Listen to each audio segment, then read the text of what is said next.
I'll pay all the alimony and the child support in one go. Just please divorce me. I don't want to.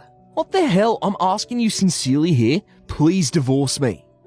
My husband was literally on his knees, begging for a divorce. Over my dead body! You're not divorcing me, and you are going to help raise your own child. My name is Bonnie Sanderson, and I'm a 30-year-old office woman working in accounting at a branch for an electronics conglomerate.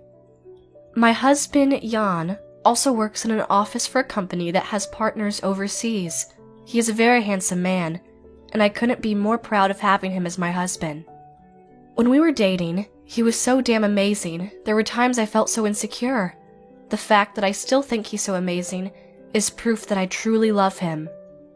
I don't know what I would do if something happened to him. Such was us, and we've been married for 3 years.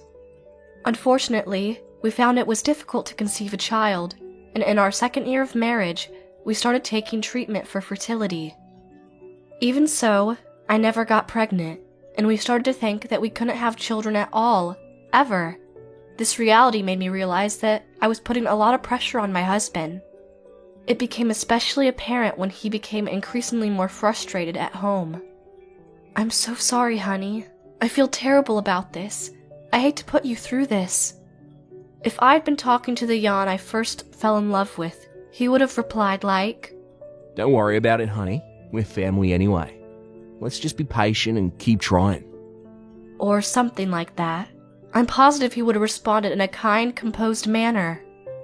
But this was not the case in the present. Instead, he lets out his frustration, albeit very repressively. I'm feeling a lot of pressure from my parents to have grandchildren, Bonnie. For real though, when are we going to have a grandchild? If you can't get pregnant, then you can't. Nothing we can do about it. Why don't we just give up? I never expected these words from him, and the sheer brutality of them left me in shock. I was so shocked that I started to cry right then and there. Perhaps Jan immediately regretted what he said when he saw my reaction, because he said, Oh, Don, I'm real sorry. I'm just frustrated. This doesn't seem to be working out, but I'm not going to give up. Not now, not ever. Let's do our best, okay? His words consoled me. I don't know why I didn't realize sooner, but I was letting myself be spoiled by his kindness and easily swayed by his voice and his words. A year later, I was able to get pregnant, the child of our dreams. I wanted to tell my husband so badly, and before I could stop myself, I called him. I called him even though I knew he was at work. I knew he would be thrilled. You do realize I'm at work, right? I'm sorry, honey. I just couldn't wait to tell you. I just went to my gynecologist, and I tested positive. Honey, after so long, I'm so happy to finally tell you I'm pregnant. I just knew he was going to scream with joy. That's what I genuinely thought, and with all my heart and soul. I couldn't contain the excitement. I wanted to hear his happy voice for the first time in a while. I waited for him to answer, and then... Oh. Is that so? Wait, what? That's it? I'm at work, honey, so I have to be excused right now. That's all he said before he hung up on me. I did notice he's been acting strange lately, but I didn't think he wouldn't be happy about my pregnancy. That was the last thing I expected, so it shouldn't be a big surprise to tell you that I was honestly very shocked. Despite the shock, I decided to tell my parents and my in-laws the good news, and of course, both my own parents and my parent-in-laws were very happy. Their reactions were explosive, exactly what I was hoping to hear from Jan. Jan did say that he was feeling pressure from his parents to give him their grandbabies.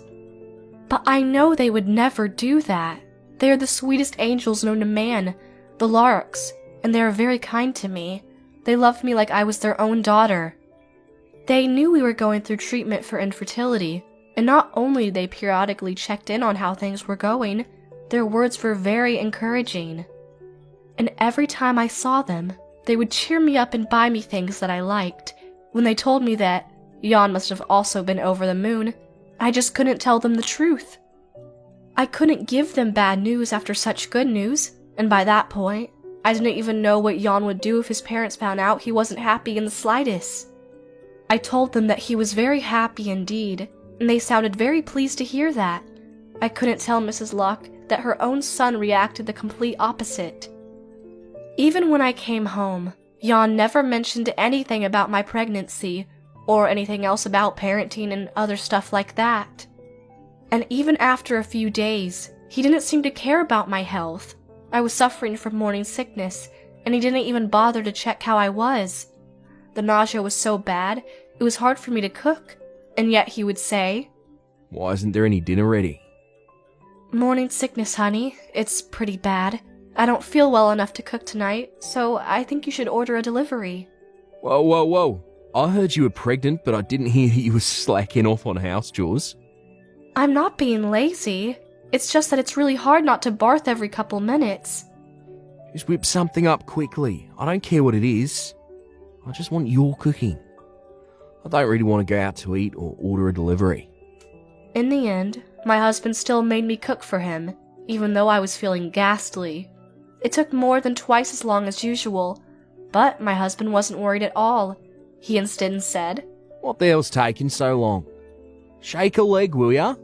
Not only was he not caring about my health, but if I took time off from housework because of the morning sickness, he treats me like I'm a lazy nobody. I've had to deal with this for what seemed like an eternity, and I have to tell you, it was one of the hardest things I've had to experience. But experiencing stress while being pregnant is never a good thing, so I tried my best not to think about it. And then, a few months passed, and the morning sickness started to go away. Our last engagement anniversary together, just the two of us, before the birth of our child had arrived. Every year we had dinner at the restaurant where he proposed to me, and we were supposed to go there this time too. But out of the blue, I got a call from my husband, and I suppose you can imagine what it was about by this point. "Listen, lots of work came up all of a sudden and I can't have dinner with you tonight." "No way. I'll reschedule. Just let me know what time you'll be home." That's all he said before he hung up on me. I just stood there, in the kitchen, holding a mug of hot chocolate too, stunned to move. If he would just go to dinner that night, in his now usual cold attitude, things might have changed. The next day, Jan came home. He didn't say he was sorry, and he didn't even look remorseful. I was so annoyed with him. "Don't you have anything to say, mister?" It was about work. What do you freaking expect me to do? Risk my career for your sake? Let's be hypothetical here, and assume you really were at work doing extra hours. Why couldn't you come home at all yesterday? That's never happened before. Why the hell would our own engagement anniversary be the very first time it happened? Shut up. You freaking know I work a job that demands a lot of responsibility. Well, maybe you're right, but a promise is a promise. I never realised you were a human being with such a small amount of compassion. I'm tired, and I'm going to my room. Leave me alone. My husband went to his room, slammed the door shut, and didn't come back out. A few days after the fight, my husband told me that he needed to talk to me. I'm going on a business trip for 3 months. 3 months? But that's going to overlap with time I give birth. I'm worried that something might happen. What do you want me to do about it? I don't have a choice. This is about work. Oh, no. Well, it's a done deal. Is that so? All right, I understand. Good luck on your trip. I was worried, all right, but it was about his work, so I figured there was nothing I could do. I was sure he'd come straight home if anything happened. That's what I genuinely thought. And then he went on this business trip, and I never once heard from him. No calls, no voicemails, not even a stupid text message. I had a lot of anxiety, but thanks to my parent and parent-in-laws, I was pushing through, more hopeful with every passing day. 2 months after my husband went on his business trip, the due date was beginning to draw really near, and one fateful day, I had a strange feeling in my body.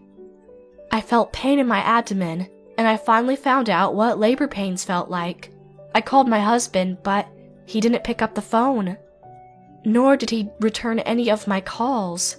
I sent him a couple text messages to which I had zero response. I had no choice but to call Mrs. Larrock, my mother-in-law. I told her I was having contractions, and that I thought I needed to go to the hospital. She was very supportive and graciously took me to the hospital. I don't know what that stupid son of mine thinks he's doing. He may very well be working hard, but surely he must have some time to contact you somehow. A phone call could be easily done, if not at least a text message. Pretty disgraceful, don't you think? Yes, ma'am. I was in a lot of pain, and I didn't really understand what she was saying. The only thing I could truly comprehend was the fact that Mrs. Lark was angry with her son. A few hours after I was rushed to the hospital, a healthy baby girl was born. I named her Marion. After the birth, I called my husband several times, but he never answered, as you would expect. Eventually, he did contact me, but that was a couple days after I was discharged from the hospital. You're so damn annoying with these phone calls, woman. What the hell do you want? You have a baby daughter, Jan. You said you were going to be there when she was born, so I called you, but you never answered, much less showed up. Well, work's been hella demanding, so that's all I can really say. That be all? You just had a baby of your own, and that's how you react to such an amazing moment? I'm just busy. So I'm hanging up now. Hey, now wait just a minute. He wasn't even happy that I bore our beautiful baby. I was shocked to say the least, but his reaction wasn't the only thing that left me in disbelieving awe. In the background, I could hear a woman's voice, and it was loud enough to assume she was pretty much touching him. Hey, the movie's about to start. That was what I overheard. I was now sure that Jan, my own darling husband, who I thought was the most amazing guy in the world, was cheating on me. Was that bastard having an affair while I was suffering with labor pains and childbirth? It seemed preposterous. I'm sure he quickly hung up the phone, thinking I'd overheard the woman, but it was too late. I know what I heard. I'm gonna get even with you for what the hell you put me through. You better brace yourself, my good man, because you're really gonna feel the wrath of Bonnie Sanderson. I started checking my husband's social media activity, and I inquired his friends to try to find out whom he was having an affair with. The woman's name turned out to be Elsa, and she worked at the same company as my husband. On her social media, I found a post with a picture of a man I could almost confirm was my husband. A watch that I gave him for his birthday last year was on his left wrist. After he said he was going on a business trip, his social media posts have become a lot more active. I knew then that my husband's business trip was all a lie. In fact, he was living at his girlfriend's house. I did what I could to suppress the anger that was welling up inside of me, and I concentrated on raising my newborn daughter. As he said, Jan didn't come home until after 3 months had passed. Even after his own daughter was born, he never came to see her. That was when I knew I had reached my limit. Exactly 3 months after the first day, he initially went on his alleged business trip. He came back home, and I realized he hadn't done so alone. As he walked in through the front door, I noticed a woman behind him. She went on to flirtatiously say, "Nice to meet you, dear. I'm Elsa." The woman introduced herself, and then Jan went on to say, I want a divorce. I'm sorry for coming out of nowhere, but you see, I'm pregnant with Jan's child, dear. Please divorce him, so we can raise our child together. What are you talking about? Bonnie, listen, you admit the passion in our relationship, in our marriage, went stone cold quite a while ago, right? That's when I happened to find Elsa here on the business trip. I was finally able to find true happiness, Bonnie. You know what they say, though. All good things must come to an end. Since that's the case, I'll pay all the alimony and child support in one go. Just please, divorce me. I don't want to. What the hell? I'm asking you sincerely here. Please divorce me. When I told them both that I didn't want a divorce, my husband looked surprised. I then told my gaze over to the woman known as Elsa and found she looked more angry than surprised. Jan, love, you did sign the divorce document, right? Yes, I did. Bonnie, look at these papers and know that I'm freaking serious here. Please, divorce me. And I thought I made it clear I don't want a divorce. I laughed as I tore up the divorce document and threw the pieces into the fireplace. Jan seemed to have broken out in a cold sweat. He looked deathly pale, and the woman was fuming. It was honestly a priceless sight.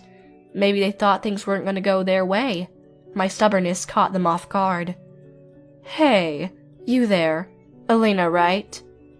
"Yes, dear. My name is Elsa, but I also see right through you, Miss Bonnie. You don't love Jan in the slightest. You only love his money, and that's all you're after."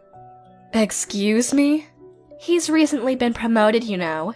His family runs a company, and ever since you found out, it's only a matter of time before Jan will eventually take over. You've been chasing after the opportunity to become the wife of a company president and live the life of extravagance. That's what you're after." Everyone knows that he's in that company because he's destined to take over as president, don't they? "Well, that's not what I meant. And since you're talking about alimony and child support like both of those are a walk in the park, I'll clue you in on some details. If you have an affair knowing you have a child, and wind up divorcing your wife because of that affair, when it comes to just alimony, it's legally possible to ask for $6 million, and I'd be demanding that much from you too, of course. In that case, Jan's gonna pay my share, now won't you, love?" No way, I don't freaking have 6 million stashed away, let alone double that. "I know, right? And besides that, he doesn't save money very well either. Since this was all about Jan and his unfaithfulness, I'm sure you thought that he'd only pay about $1 million in alimony and child support combined. Tell me I'm wrong." Perhaps that question I asked my husband hit the nail on the head, because he shut up. Over my dead body, some puny punishment like that be bestowed upon these traitors. I turned to the woman who he'd been cheating on me with. "And you still mean to tell me you want this man to divorce his lawfully wedded wife and marry him yourself? Well, you'd rather pay double $6 million, divorce me, and marry this woman who clearly wants your money more than she thinks I do? Let me remind you, I never had a clue you're the heir to be the president of the company until after I discovered who Mr. Lark is. And while the notion of money was adamantly tempting, I would have loved you and married you even if you weren't the heir. So what's it gonna be, Still want a divorce and marry this girl?" Well, that's... "Alright, I've had enough. Fine, you win. I'll break up with him. I'm done." Wait, else, darling. "Go after her, honey. Go after her and pay me the $6 million. That's what I told him. Realizing he was completely defeated, Jan thought it was impossible to go after the one he truly loved, so he collapsed onto his knees. I'm so sorry. Please, forgive me. "Alright, I forgive you this time. Pray you don't disappoint me again, honey," I told him with a smile. Jan looked genuinely relieved. He never ceases to amaze me with how much of an idiot he can really be. I let my husband think that our relationship as husband and wife was fully restored before I contacted his company about the affair. My husband, being in a substantially responsible position and the heir to inherit the company as president one day, was sparred his neck. Elsa, the woman whom he was having an affair with, on the other hand, was promptly fired from her job. I'm sure Jan lost a lot of credibility at the company because of his huge mistakes, and for a while after that, my husband had to gain back the company's trust in him as an employee. And my trust in him as my husband. He started coming home early from work, and on his days off, he went to the park with me, walking with his daughter in his arms, and me pushing the stroller beside him. He was actually doing a pretty good job playing the roles of an ideal father and an ideal husband. But then one day, my husband made a very serious mistake at work. It turned out the corporate information of a new company that had recently signed a business contract with his own company was leaked to the public. And the sole culprit for this mistake was my husband, who had dropped the USB drive containing the company's corporate information. It ended up in the hands of someone from a third party, and needless to say, the consequences were devastating. With his credibility already at stake because of his affair, he wasn't careful enough, and his company lost all faith in him as an employee after making a mistake like this. Of course, he was officially fired from his job. After that, my husband told Mr. Larak, his father, that he had been fired from his job and asked him to hire him. It must have taken a lot of courage for my father-in-law to turn down his own son. My husband came home very depressed that day. I'm so sorry, Bonnie. He got fired from his job and Dad for some reason was mad at me and he wouldn't hire me. Oh dear, is that so? I'm sorry to hear that. That must have been devastating. I'll find another job. Just wait till then. I'm gonna take good care of you. Both of my darling girls. I'm glad to hear that. I'm rooting for you. You just do your best and get another job. Did you really think I was gonna say all that? When I said that, he obviously looked surprised. What do you mean? I've been waiting for you to hit rock bottom. To tell you the truth, I always wanted a divorce, ever since you came back home that day with that flirty slut bag. You're not even very good at your job.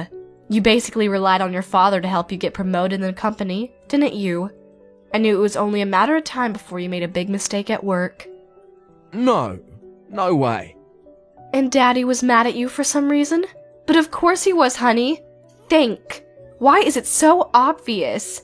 Well, I mean, I obviously told him you cheated on me. I told him that even though I was going through a difficult time with our daughter, what with her due date closing in, all the labor pains that led up to the birth, and with the birth itself that left me in the hospital for a whole week afterwards, you didn't contact me at all, much less call me. And you never did come to see Marion, your own beautiful daughter, after she was born. I honestly didn't think you'd hit rock bottom so soon. Right when you found out Elsa had lost her job, you started acting like the man of my dreams, the father I knew Marion deserved. It was disgusting. I'm sure my words felt like bullets to him, because he then collapsed to his knees. I want a divorce. And also, I'm gonna demand the alimony for the affair of a few weeks ago, along with monthly child support. I lost my job, Bonnie. How am I supposed to pay for that? I don't care. It's your mistake, and you're gonna have to take responsibility for it. I'll personally make sure you do. And of course, I'm gonna hold your cheating girlfriend accountable too. I told him that I pushed the divorce document in front of him. I urged my husband to fill them out, and he resisted. You can resist all you want, honey, but if you must, I'm going to have to hire a lawyer, and so will you, and settle it through divorce mediation. It'll cost you more money, by the way. That's all I ever said. Perhaps the word money made him scared all the more, because after that one sentence, he signed the document without any resistance. I took it, packed a few of my things, and left with Marion. And through my lawyer, I demanded my husband $6 million in alimony and child support, and further demanded Elsa, the woman whom he was having an affair with, $4 million in alimony. Jan, stopped from his job and plagued with the gargantuan amount of alimony and child support, was left with no savings. Instead of finding another job and saving up, he had to go in debt. He sold the apartment he was living in, but that still wasn't enough. Nowadays, he's working day and night work to make ends meet and pay off his debt. Meanwhile, Elsa's declaration that she was pregnant with Jan's baby was a lie. Seemed I was right about her after all. She really was after Jan's money and nothing else. She must have thought if she told me she was pregnant, he would divorce me and she would have him all for herself. After getting fired from her job, she couldn't find another regular job with steady income, and eventually went back to her parents' home, doing nothing really. But then, she was sued for alimony, and so she had to find work. Someone told me she now works in the adult industry to try and pay the alimony she owes me. As for me, I moved back to my parents' home with Marion, trying hard to balance raising my child with a full-time job. I still keep in touch with my parent-in-laws, and Marion's taking quite a liking to her both sets of grandparents. Things may not have worked out with my husband, but I do plan to continue to have a good relationship with my parent-in-laws. I decided to live my life as a single parent, promising my darling Marion that I would protect her from anything sad and negative. You heard it here first, folks. I vow to do my absolute best for my daughter and raise her to become a wonderful, beautiful, independent woman. And I will never forget my gratitude towards my parent and my parent-in-laws, and give them lots of time with their granddaughter.